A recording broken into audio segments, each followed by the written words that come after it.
Good morning, everyone, and welcome to this very special brunch at time edition of Thank You Five. This is a weekly show that's hosted by Straw Dog Theater Company, where we bring theater artists from around the globe in a conversation about live theater in a digital world, always with the spirit of gratitude and innovation. My name is Michael Reyes. I will be your host for this afternoon. I am a Straw Dog Ensemble member, class of 2018. I am also an actor in the community, have been in more shows than I can count in this great little microcosm of theater in the United States that I love so much here in Chicago. I also have the privilege of being the president of the board of directors at Straw Dog Theater Company. Side note, we are always looking for passionate and talented folks to join our board. So if you're interested, I would love to talk to you. Check out our website for more information. And if you are watching this on YouTube, you can head over to strawdog.org/thankyou5 to join the chat, ask some questions, and more importantly, vote on questions so we know which ones we would like to surface to our panelists.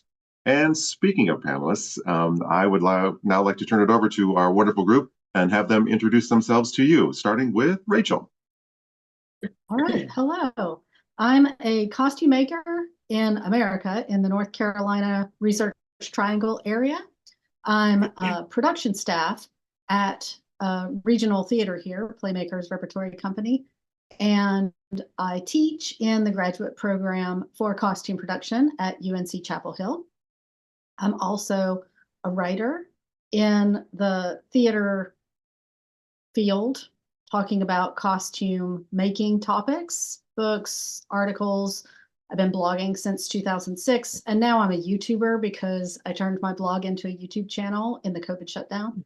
And I'm a member of the advocacy group Costume Professionals for Wage Equity. Awesome. Awesome. Great. Stephanie. Oh, I thought I was third. All right, second. Hi, everyone. I'm Stephanie Leigh Rose. I'm American by birth, but I live in London, England, not London, Connecticut. Let's see, I'm an actor, I guess, by trade, but I write, direct, do a lot of performance art, actually, photographic performance art. We can talk about that later. And yeah, that's you can see me on TV right now, which is sort of cool if you watch commercials for depression medication. I do. Oh, but in that case, you just seem like, that's me. Working.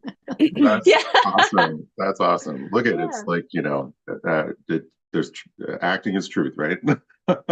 Yeah. So next on my screen, Al. Hi, my name is Al. I am a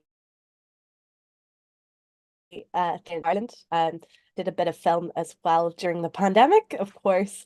And I kind of specialize in disability-led productions or disability inclusive productions. And so that's where a niche of my work is at the moment, and working particularly with plays that have not only kind of themes or topics or characters who are disabled, but also allowing the productions to become inclusive and fully accessible to all crew members and production staff being disabled people or neurodiverse people. And so that's where a lot of my work focuses at the moment.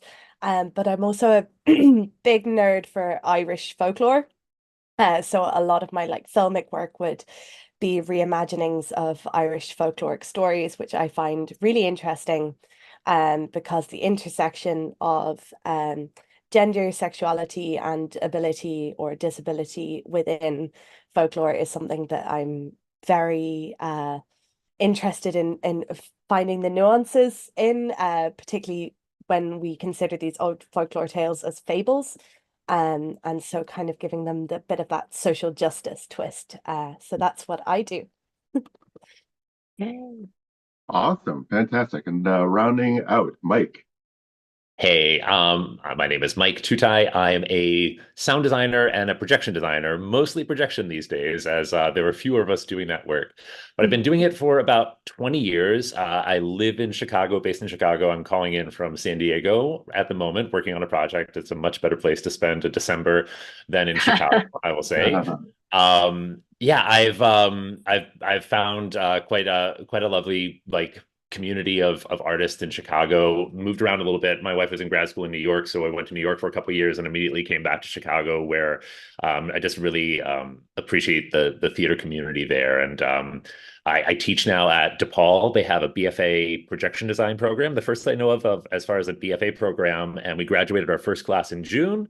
Incredibly proud of my students. They're really, yeah, I'm more optimistic of the next generation than I was before starting teaching. So, which is a great place.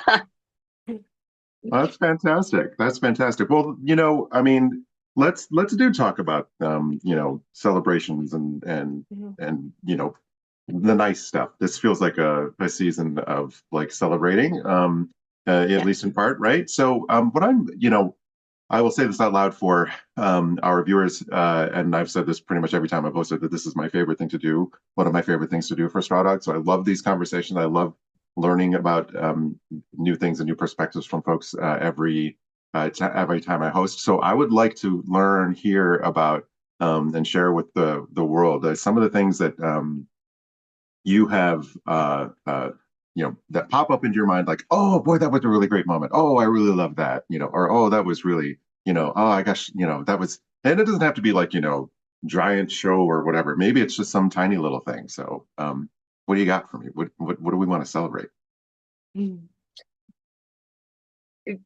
Or what's just been fun? I was recently, oh, sorry, Stephanie, go ahead. No, I was just going to say in the theater or just in the theater. Okay. Yeah, as a maybe in your primary role, but maybe in some of your evolving secondary roles. Okay. In September, I was actually guest teaching at a festival in Riga in Latvia called the Homo Novus Festival. And while I was there, I was not part of this at all in any way, but I was an audience member, and it was something that really just like for me, it was like one of the top theater moments of this year, was seeing a group from Cork, or a couple of artists from Cork, Amanda Coogan and Leanne Quigley, who use sign language in their performance, while in Riga, connected with the Riga Deaf Choir and created a performance of Beethoven's Ode to Joy through international sign language, which was like, as an audience member interested in accessible, inclusive theater, it was like a major like a kind of defining moment for me to see that the excitement I have around creating new ways of theater, that it is exciting, that it doesn't have to always be like stressful or difficult to try and change things, but actually that's where the creativity lies, is in that finding new ways to innovate.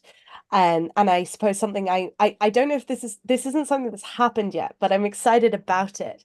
And that I think is going to be a really interesting thing to celebrate, is a new form of performance using in-ear monitors as aids for actors who struggle with recall. So having a line feeder off stage, and I thought it's such a brilliant idea to use the technology we now have to give these actors the space to actually like get into the performance without having to worry about recall, and removing memory or recall as a kind of barrier to being able to perform. And that's something I'm hoping to bring into a production next year. So we're in the soup of trying to work out what that needs at the moment. But that's something I feel like is really worth celebrating, is this since the pandemic, these new ways we can use technology to our benefit, rather than feeling kind of left behind or lost in that it can augment live performance rather than take away from live performance, is something I'm quite excited about.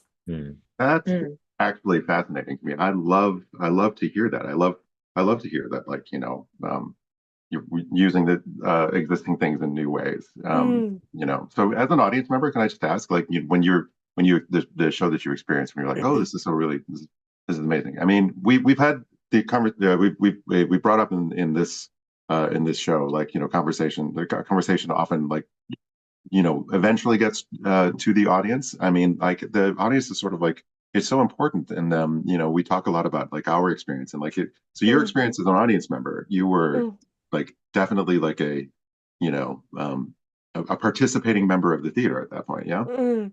Yeah, it was purely just we were visiting the festival, and this was one of the performances they arranged there. It was definitely exciting for me, and kind of like fulfilling to have this moment of, like, I know the what theater is question is like a big question. But I recently I've come across this thought that, like, theater to me is communication, and not in this, like, very, like, oh, we just communicate things. Of course, I'm a director, I would think that, but that it's a blessing when you have a communication style that someone else can understand. And how lucky people are to share languages, and that in itself is something that is really can kind of set my mind on fire, that it is a blessing to share a language with someone, to be able to communicate easily with them, and how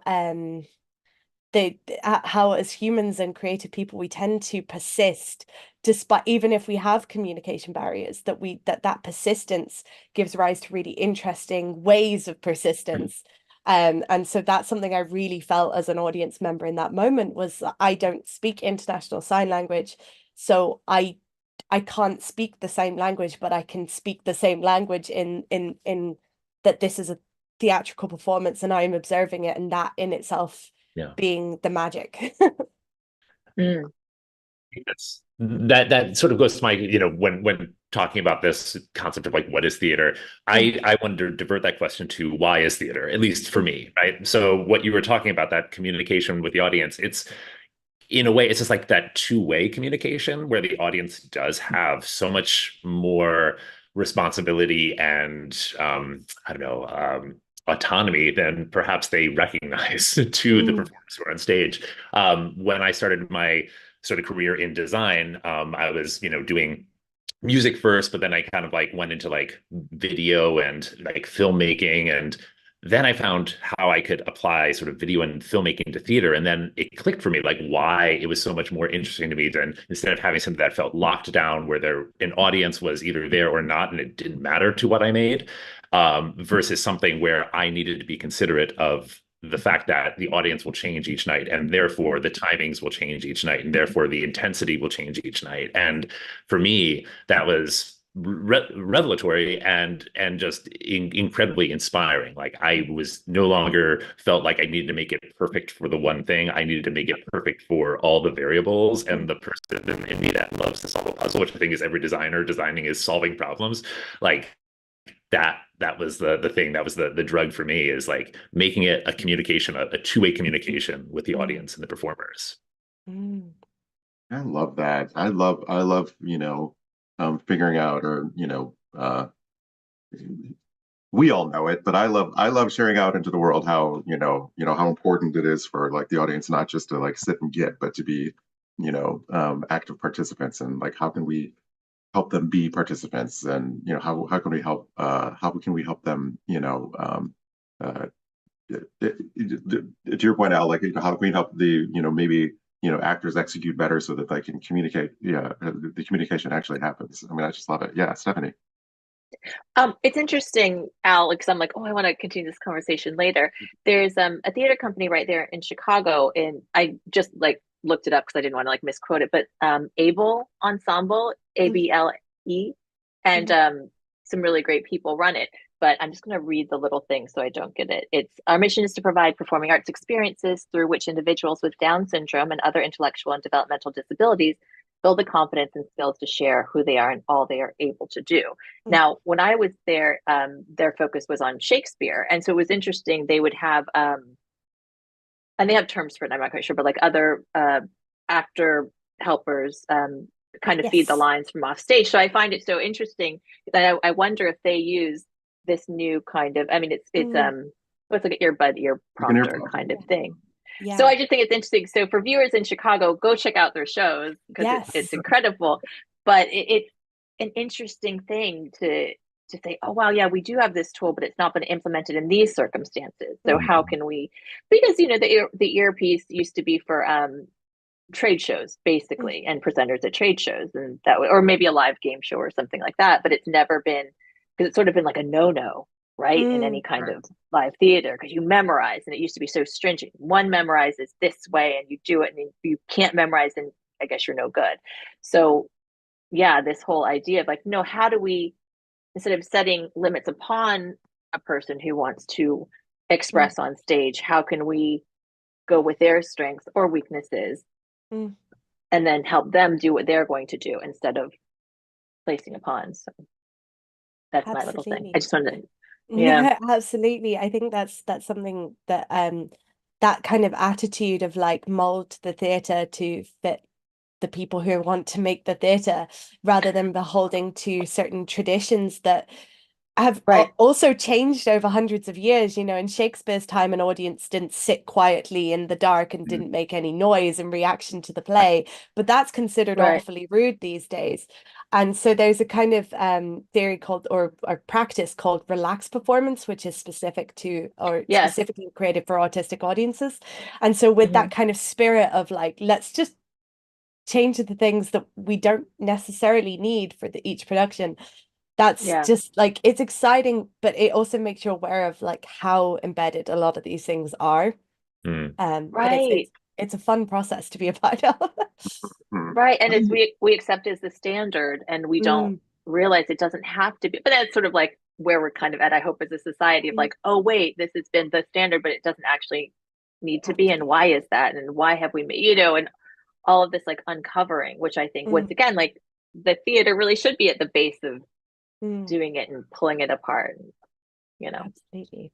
You know, I feel like periodically we hear, oh, theater's dead. You know, when I was in college, I had a professor that was like, well, theater's absolutely going to go away because video games are going to take over. And I just feel like, you know, each of us at some point have maybe heard that, and then suddenly somebody turns around and is like, actually, I'm going to do this now, and it's going to be awesome. And then suddenly we have a whole new other thing. Theater is like, it's just alive in a way that it's never, that maybe other things are not. I mean, and I think if anything, it's going to start to feel more edgy to a generation that grew up on screens and remote communication, where like people are like, there's a human in front of me. What do I do? And I think that's really exciting. And I think everything's cyclical in terms of popularity, and everything's secular, cyclical in how we, I don't know, the cultural trends. And I think that, you know, sometimes we overdo things. I think like we've really doubled down on digital and remote, and I think people are really, you know, getting tired of it. And I think they want to have real connection to people. And interactivity is baked into everything that we do online at work. There's a whole level of, you know, it's not enough to watch a TV show anymore without having some kind of way of voting for your favorite person on the thing, or being on a, you know, interacting with other people either in the room or remotely. So the idea of being in a space where everything is happening live is, you know, I think will be exciting to people who've, you know, that's not their normal, but I think they'll want it to be. Yeah. Well, I hope so. Absolutely. Because that's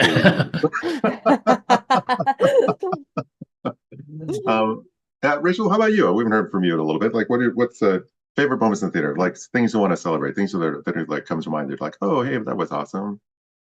Well, it's sort of a piece with the discussion that we've been having about accessibility and different styles of existing in the world. When you know, I'm sure that we all get asked, like, what are your top 3 theatrical experiences you've ever witnessed in your entire life? Or at least I've been asked that numerous times. And one thing that always is at the top of the list is I had the very good fortune to see a production of Big River that was a collaboration between Deaf West Theater and a hearing, speaking, singing theater company. I don't even remember who the collaborator was now.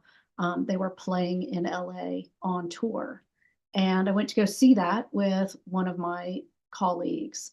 And it was a combination of performers who were deaf and performers who were hearing. And the deaf performers had vocalists who were in the musical pit, and they would just stand up and sing the roles.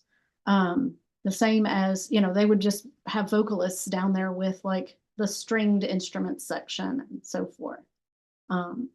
And, I have met other people who saw that same tour, and other hearing people who saw that same tour and were so affected by the way that the cast just treated music and the American musical and performance, but also signing and the choreography of how the signing fit into the performance. And it was just like every person that I've run into in the intervening, I guess, 20 years that saw that show, we get overly excited about it to the point of getting misty and crying in one another's presence about it.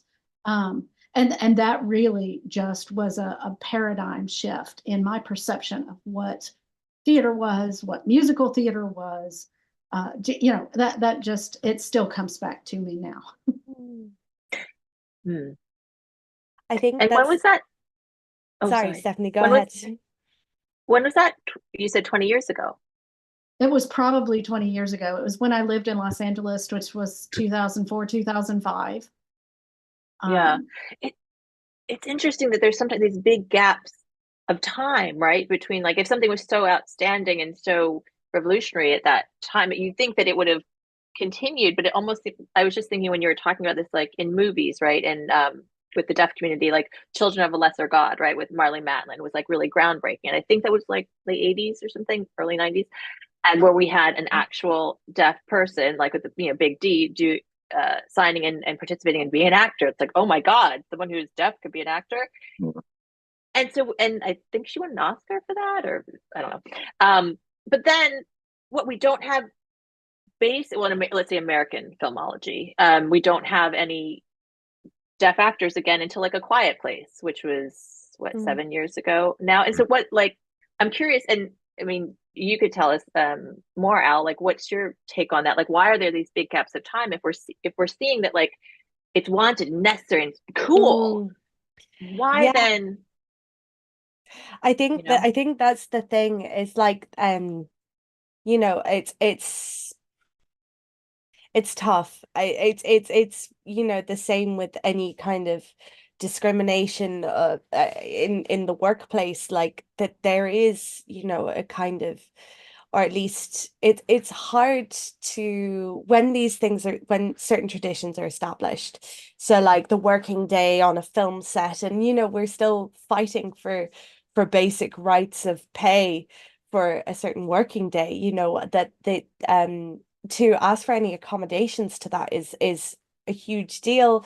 And oftentimes, while this kind of standard theatre model, at least what I'm aware of in Ireland, is like a 4-week rehearsal period and then a 4-week show run or 2-week show run, to create a show that's accessible, that allows space to hire disabled actors or crew and neurodivergent actors and crew, it requires more time, and that requires more money. And unfortunately, that's just something that no one ever seems to have enough of. And so I think that is a huge contributing factor. I do also think there's kind of social narratives, like at the moment, neurodiversity is kind of becoming a very embraced concept, particularly with like Gen Alpha, below Gen Z, I don't know, the teenagers at the moment. It's something that like started a lot longer ago, but it's slowly building traction. But with those kind of social movements, there's always a pushback movement, and that's just the way kind of the pendulum swings, and it swings really far first, from like absolutely perfect to terrible, and then it just slowly slows down until we hit a level of acceptance in the center. And I think at the moment we're kind of on a swing this way, and I think there will be pushback, there will be, because when we hit like economic hard times, then these things can't happen. there's tokenism, there's all of this kind of stuff that ends up kind of influencing that. But I think something that really changed my perspective on it, I heard the quote, accessibility is not extra steps, it's steps you missed. And I really felt that. I really felt that. I really thought that that's something that I write tell that everyone. down. I'm like, oh, it's steps you've missed. But I recently there's a kind of, like, I read a lot coming out of the like disability justice collective over in the States, and something that they're something that I believe they said, or maybe this is me extrapolating it, is about what's the word, universal design, and how that's not actually a helpful thing.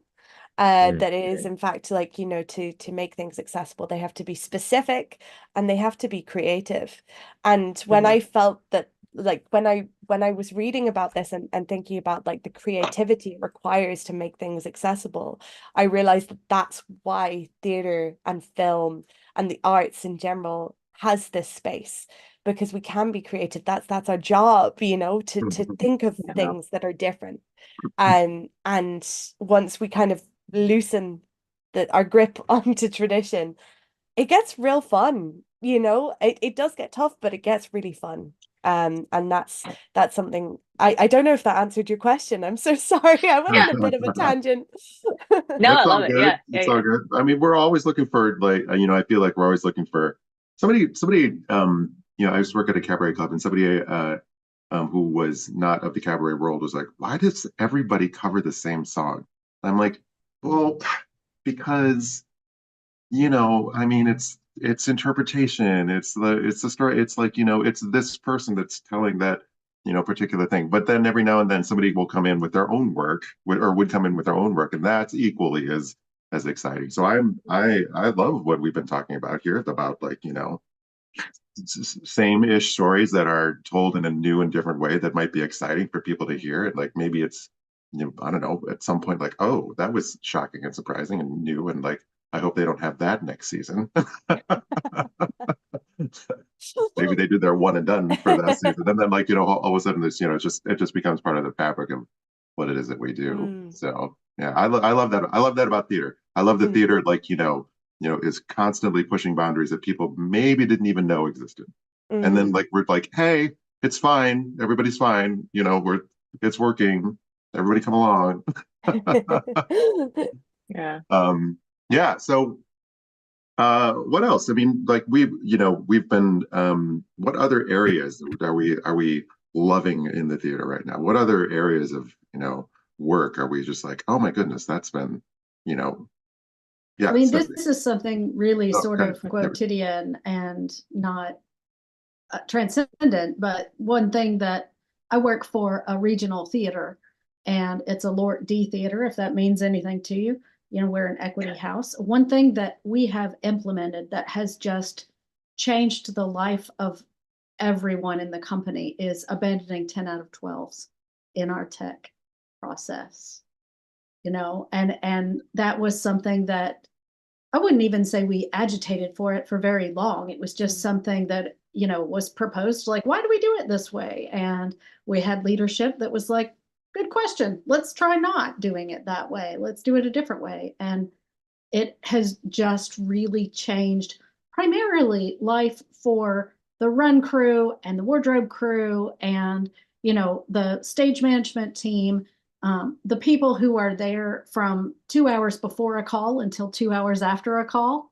You know, that it has really changed those people's lives for the better, which I'm no longer working in those types of positions, but just, you know, knowing that the company has made a choice that is for the good of the people who are sort of considered the lowest and the height. Like, you're sweeping the stage at the end of the night, you're doing the laundry, you know, which in our theater, we are in partner with a university. So that's a class that undergraduate students are taking, and they might be learning what run crew or wardrobe crew jobs are for the first time as they're running these shows and stuff. And just seeing the positive fallout of that one has been so gratifying.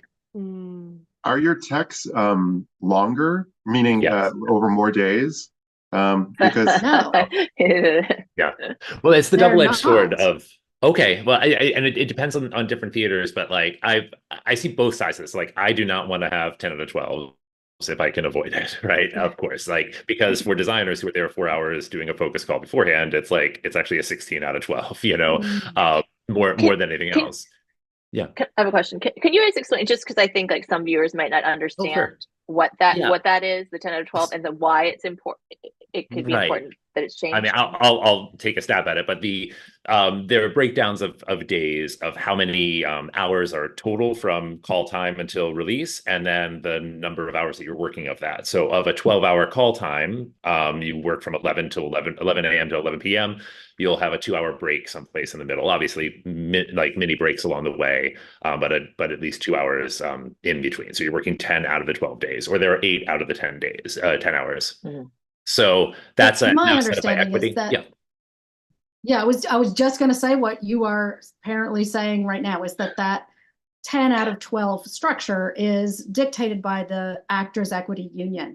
Yes. And everyone who's not a part of Actors Equity Union is kind of like Mike was saying, where if you're a designer and you're doing a 16 out of 12 because you have to come in 4 hours before the call begins to set up your cues or whatever.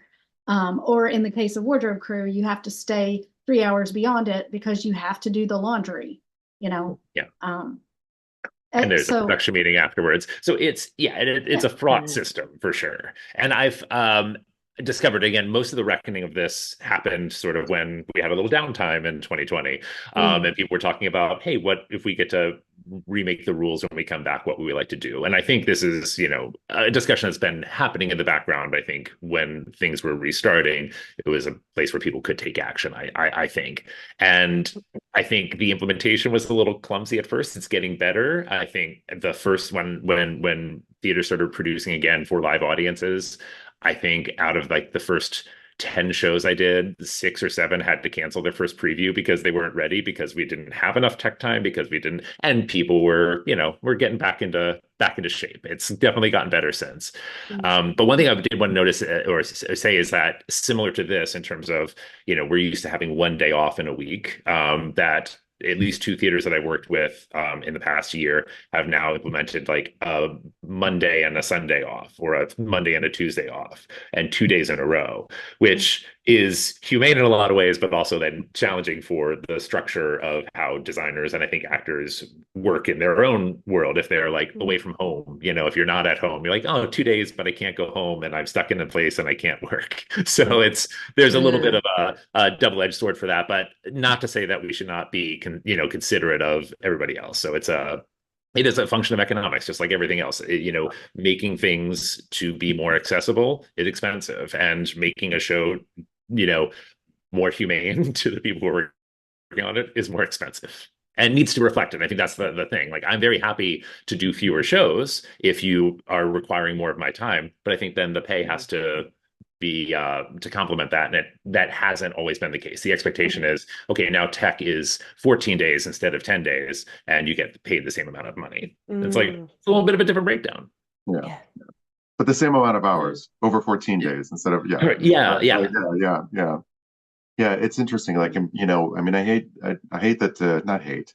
It's it kind of all does come back to money and like support and that kind of thing. I'm encouraged by I know that there are many struggling companies, and maybe companies that are no longer with us, and I'm speaking of Chicago specifically, but we've all heard the news around the country. I am encouraged that many of the ones that I'm aware of, that Michael, am aware of. I don't have the body of knowledge on this, but haven't gone away. That they're just maybe just sort of like retooling and like figuring it out and that kind of thing. The structure that we were just talking about spread out over a number let's call it an extra week, let's say, in the non-equity professional Chicago storefront black box theater community. I feel like that's kind of brilliant, because then people get to go, we all have day jobs anyway, so we get to go do our day jobs and laundry at the same, during the rehearsal period. But clearly this is not going to work for everything. So, I guess we don't need to have the same structure for every iteration of what it is that we do. But I am encouraged by the resilience of that's one of the things. We said earlier that theater evolves. Theater, is ever adapting, and maybe this is just one of those ways that it's doing that. I do struggle, like, what am I going to say in the fundraising pitch this time? What I mean? What's gonna okay, well, let's like pull out the, do we pull out the standard kind of model, or do we try to do something very different? I don't know. So I don't know. What's all y'all's experience about, I mean, what are your, like, are you seeing like more resilience in the theater? No. Okay. I Well, think, well, I have an interesting thing to bring. I think it's a whole other series, but good. So obviously AI, and I don't want to have a whole conversation about AI, but like, I'm terrified, obviously, as a performer, but I normally work a lot of presenting jobs, like corporate jobs. So I'm like teaching kind of private courses, right? On like leadership management and all this stuff.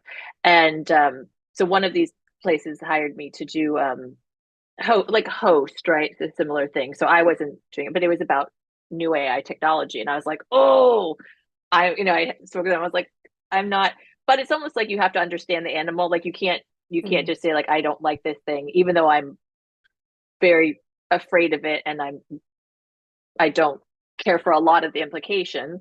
I was like, okay, well, it's also, maybe it's smart so I understand what's going on, because it's going to go on whether I'm going to, stop be a poster or not. Anyway, as they're going through all of these things, the AI is now, it's exploding, right? It's like it can write scripts for you. So I'm like, okay, great. No matter the way, it can do sound, it can do lights, it could like take, your video image and have you speak it different. Like, it's insane. And then going through it, because I'm thinking as like a theater maker or an actor practitioner, I was like, okay, I lost that job. Where can I have a job? Where can I keep my job? Where can I keep my job? And then I realized, I went, oh my God, it's theater. It's actually live theater. Outside of course, AI exists to, like, it's more the tech things like music and design and this, even directing.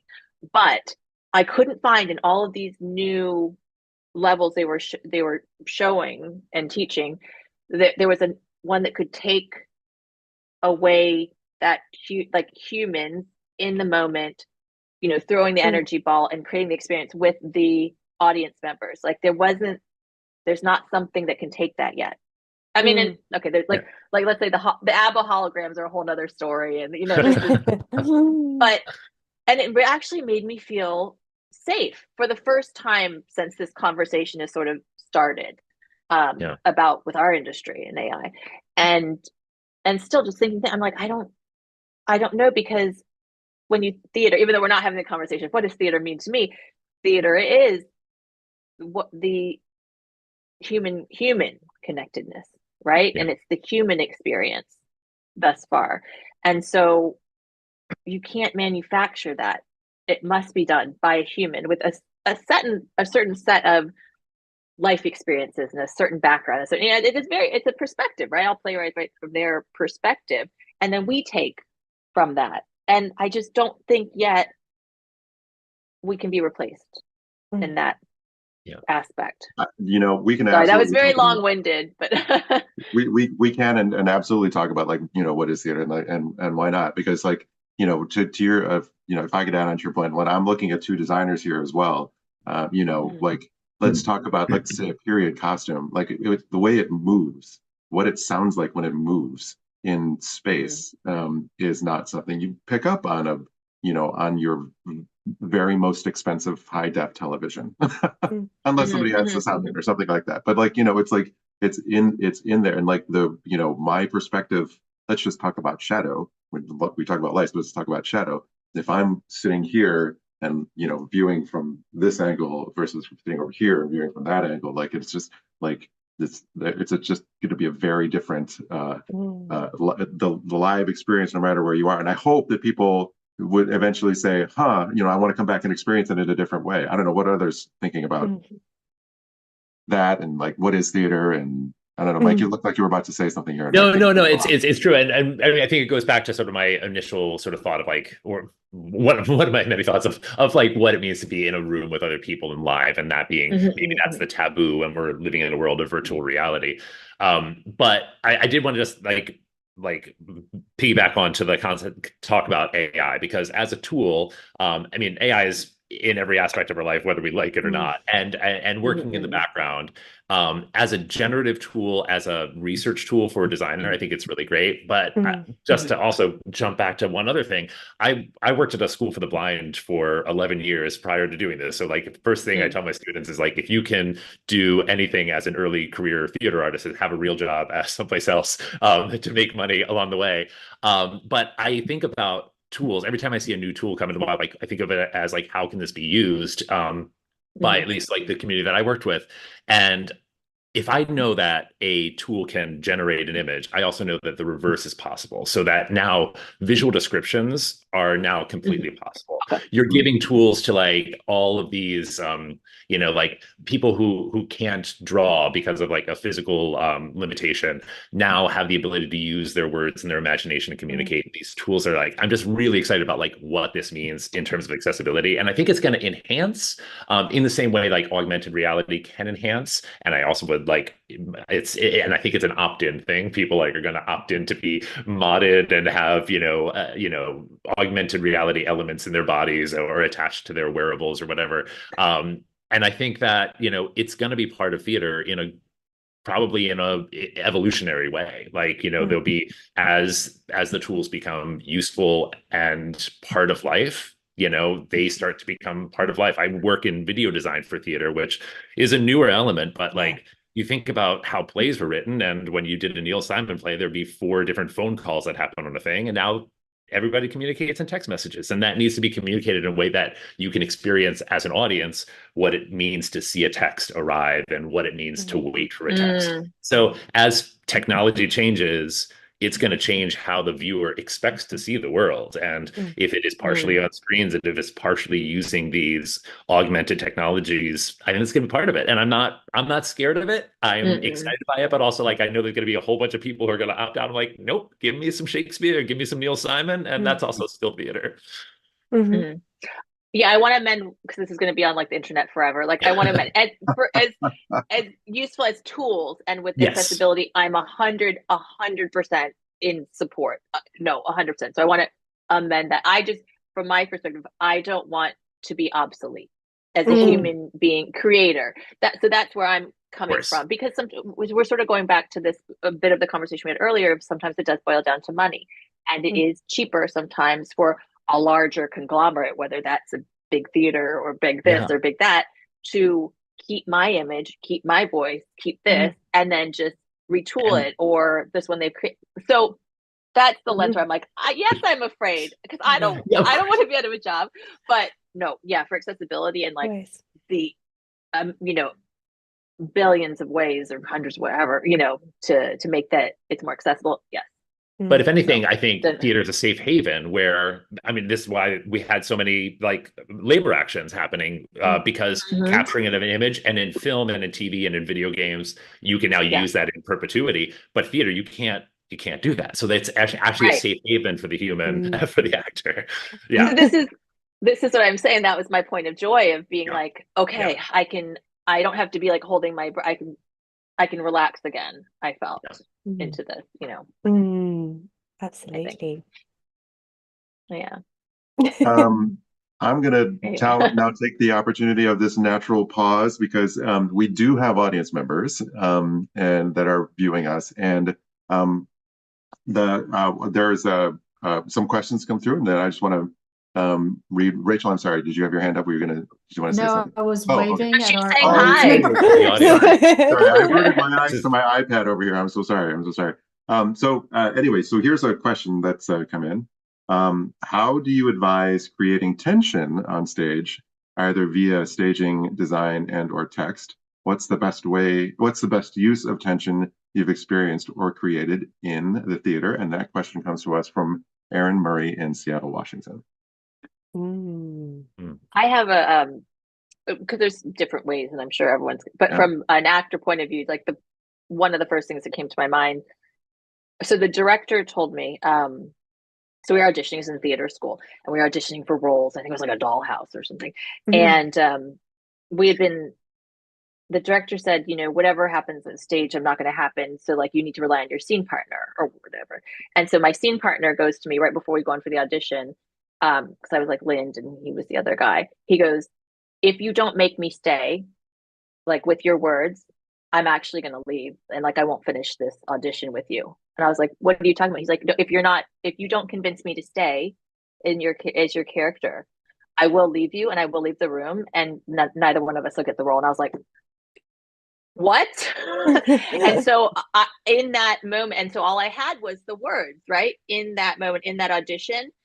And I was like, and it was so important, right? And these are all just made up things. It wasn't like I had to be afraid. I was like, okay. And in just those like 2 or 3 lines with him, the director, I looked over because you're not looking at him when you're doing it. I just happened to look over because it was like dead silent. And him and the assistant director are like sitting there in my scene partner too, because apparently that we had created this tremendous amount of tension with only actually doing our job, right? Trying to get our intention or get our thing. The goal is from the other actor. So from an actor point of view, the director created tension in like an instant. Well, actually my scene partner did, but the director saying that like, well, I'm going to let them go for it. I don't know. It was an interesting way that happened. So that's from an actor point of view. It's great. That's fantastic. Yeah. That's fantastic. Yeah. Who else has an answer on tension, creating tension? I mean, I think it's about making a contract with something. Okay, so if you have like a tone or a sense of like I'm thinking of like as a sound designer, as a designer, but through words and through the stagecraft as well. If you set up a set of rules and you make a contract with an audience, once those rules stop being valued or being observed, suddenly the audience has a sense of like, oh, I don't know what to expect anymore. And that's a way of creating, it's not a lack of safety, but it's a place of uncertainty. And there's definitely like emotional tension, I think, from a viewer standpoint. And I'm always conscious of like, where can we take advantage of that when we need to, if we want to flex that ability to like have an emotional response, like we need to set up rules and then we need to manipulate. Actually, similarly, I completely agree. I actually got my start doing horror theater, like the ghost stories. It's such a wild turn of events for me. But one of the tricks that we used to use a lot of the time, because it never fails, and because it's something that I think is a great way of using the technology we have available in a really simple way, is literally running a silence track during the play and then stopping it freaks people out, because they become accustomed to a certain sound. So running a silence track throughout the play, and when you find the right moment for that tension build to either hit its peak or just before its peak, to stop it, it will feel quieter in the room, and it builds that kind of insistence on like attention and understanding.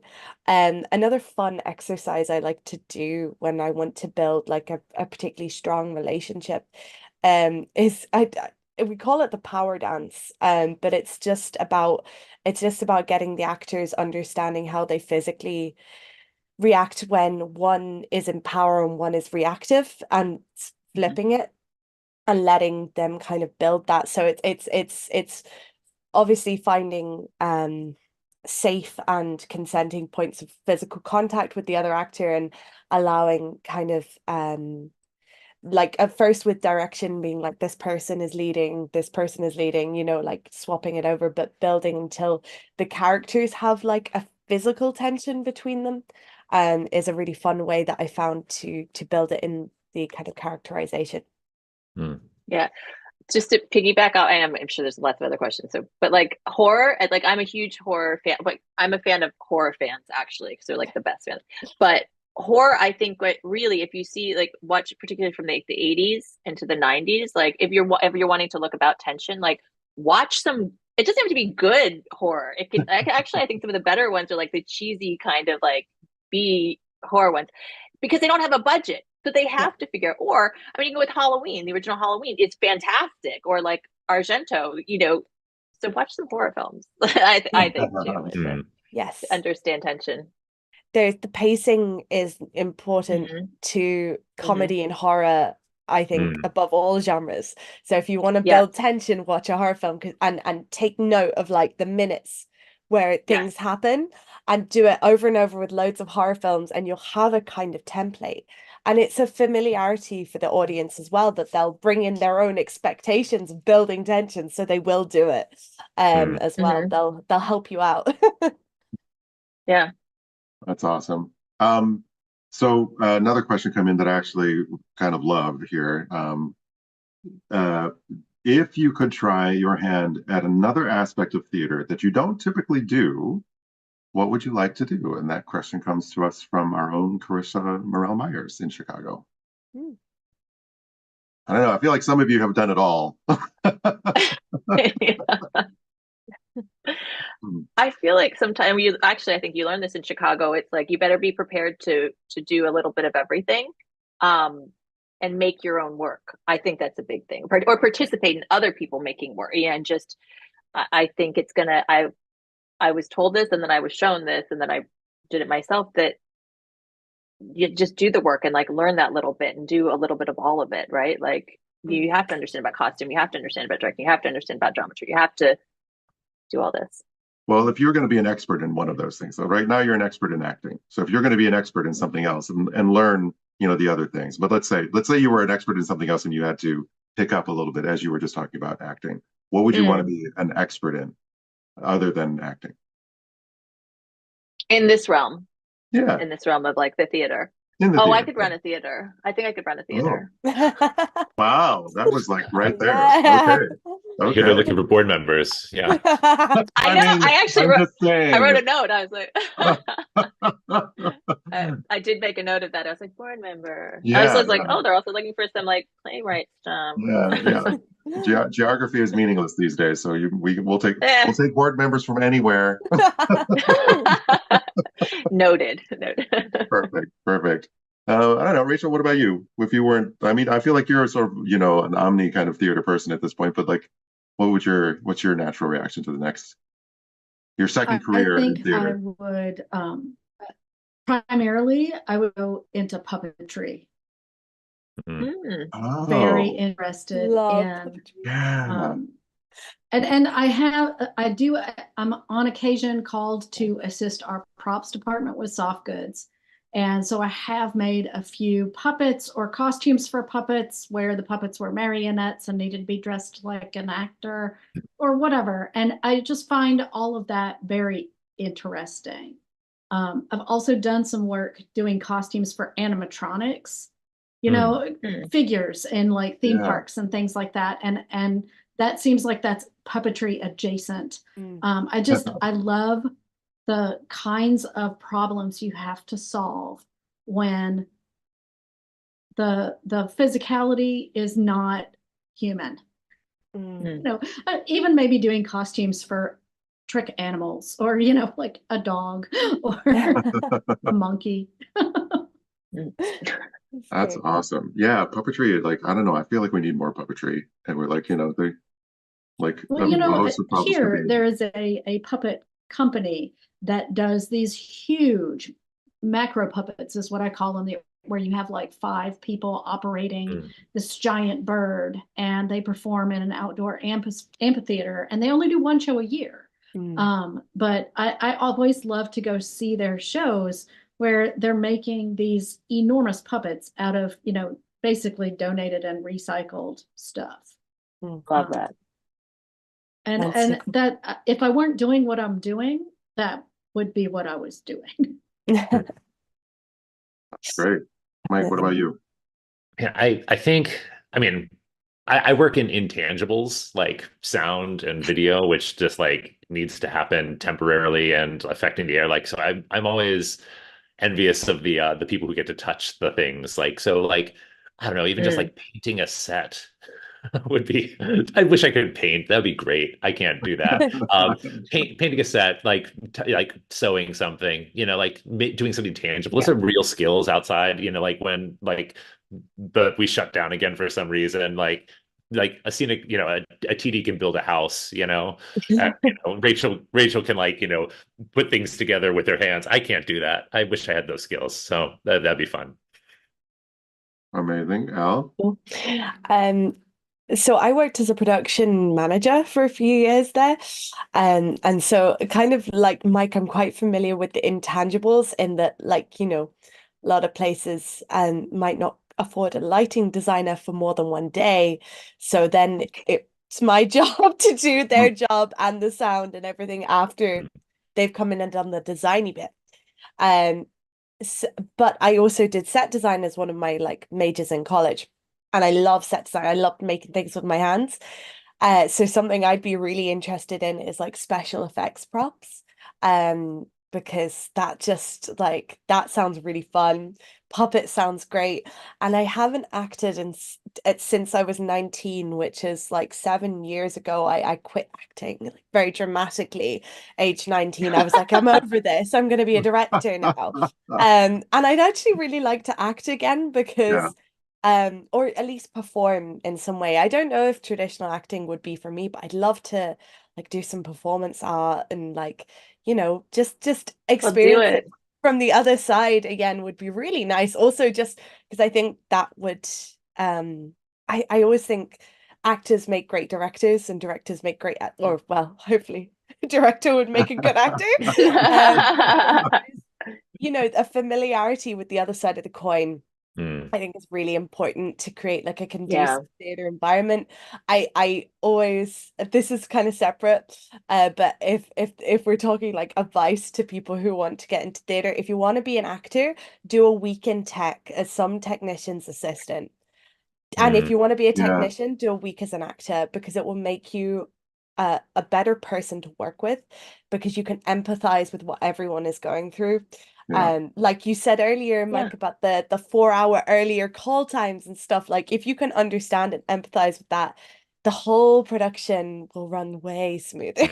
So I think everyone should do a week in everyone else's jobs and just see what happens. I love that.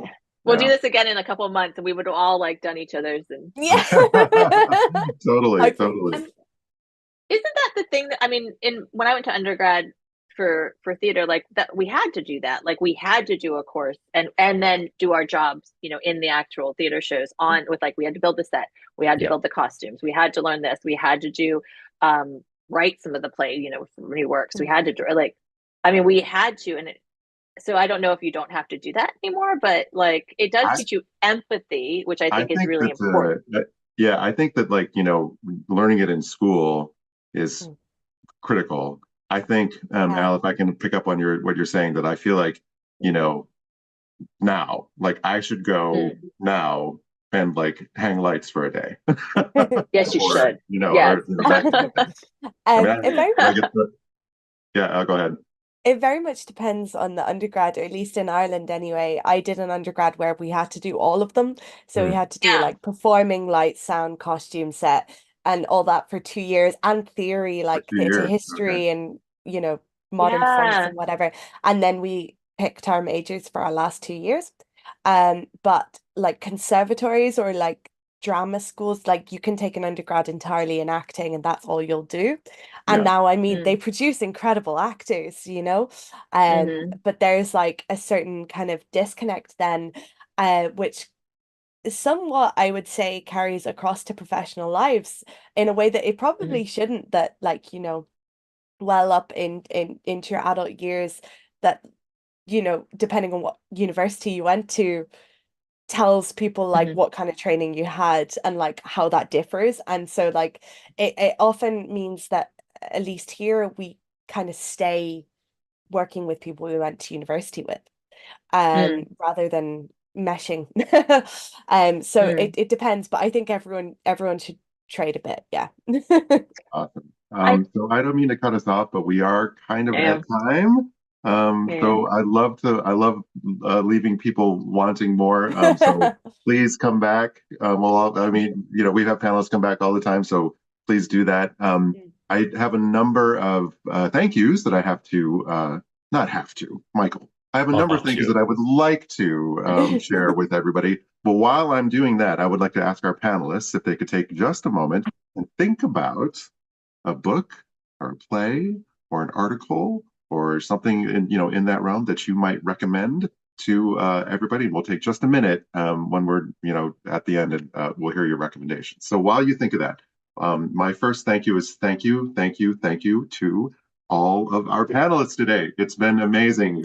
Again, you are once again confirming that this is one of my favorite things to do for Strata. I'm so fortunate to be able to host this and have the conversation with you. So thank you very much for all of you taking part of your time on a Saturday to be here, potentially staying up maybe a little, maybe stopping you from getting to the pub, Stephanie. I don't know. So I got wine chilling in the fridge. Don't worry. Perfect. I want to say thank you also to OfficeHours.global, Edward Ruiz, and Mondo Machine for their help to making all this possible.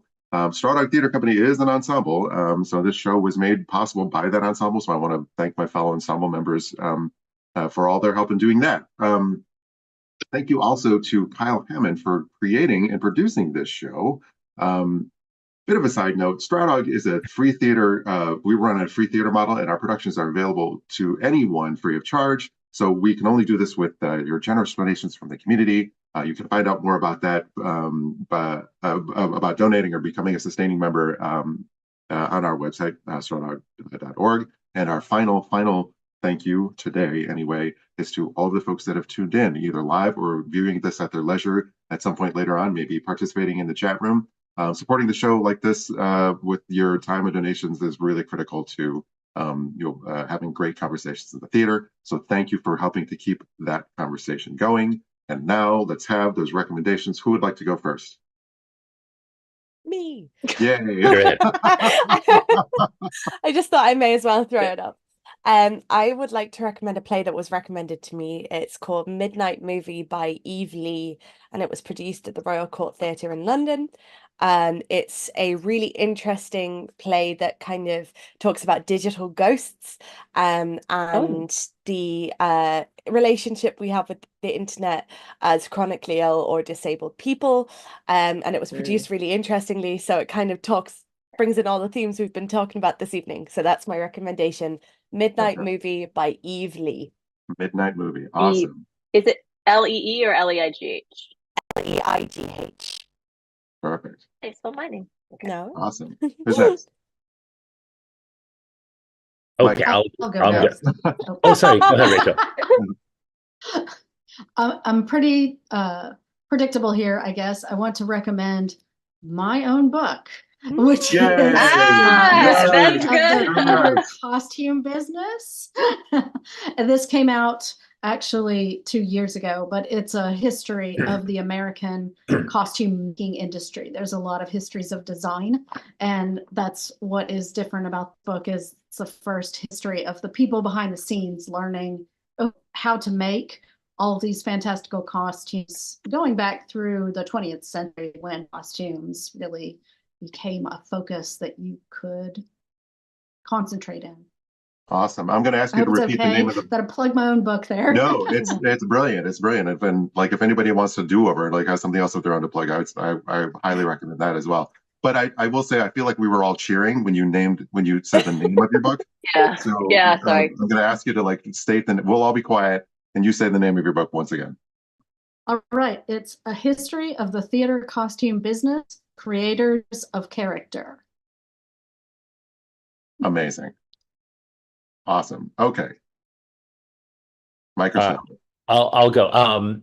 Just maybe a week and a half ago, my wife and I went to go see a show in Chicago. So this is Chicago specific. I don't know if this play will be produced elsewhere because it'd be tricky, but with the Albany Park Theater Project, they have a show called Port of Entry, which is an immersive experience.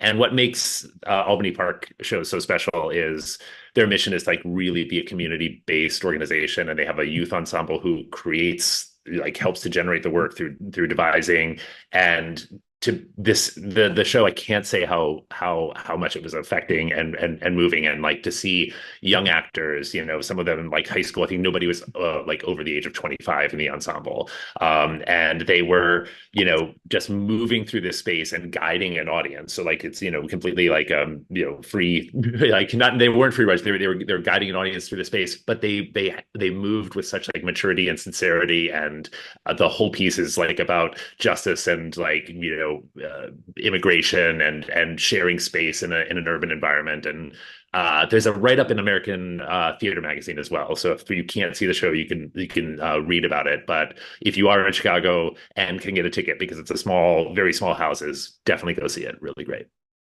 Awesome. Okay, Stephanie, round us out. My God, okay. My mind always is a blank when people like tell me your thing. I'm like, oh. But something I didn't get to talk about, which I maybe in the next show. I'm revisiting Carol Churchill. So I've been reading Top Girls again, and it's one of my favorite plays in the whole entire world. And so I don't know. I think reread Top Girls and Carol Churchill, and I think it's amazing. I'm thinking of directing it soon. So that, and as a book, I just read White Teeth by Zadie Smith, just as a side note, and I really, really enjoyed it. But also being American, living in London, it's really interesting to read about, like let's say the immigrant experience in a country that I'm not necessarily from, and then relate it back to like my family's immigrant experience in America. So Awesome. Yeah. Cool. Well, once again, thank you all. Those were great recommendations. Go out and pick up those books, see those plays. Wait for the production of Top Girls when it comes out after Stephanie directs it. We'll see you next week for a conversation with more theater artists. Please submit your questions in advance if you want to join or have a friend that would like to join. Again, go to strawdog.org/thankyou5. And thank you all so much. Have a great day. Cheers. Bye. Bye.